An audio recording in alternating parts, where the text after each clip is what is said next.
If you want your lock screen to feel more alive, here's how to set a live wallpaper on your iPhone running on iOS 18.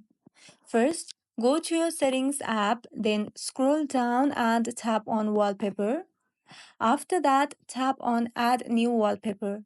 You will see different categories like photos, weather, astronomy, and more. Select one that moves, like weather, astronomy, or one of your own live photos. And remember, live photos will show a little live badge on the corner. Then tap on Add. After that, choose whether to set it as your lock screen, home screen, or both.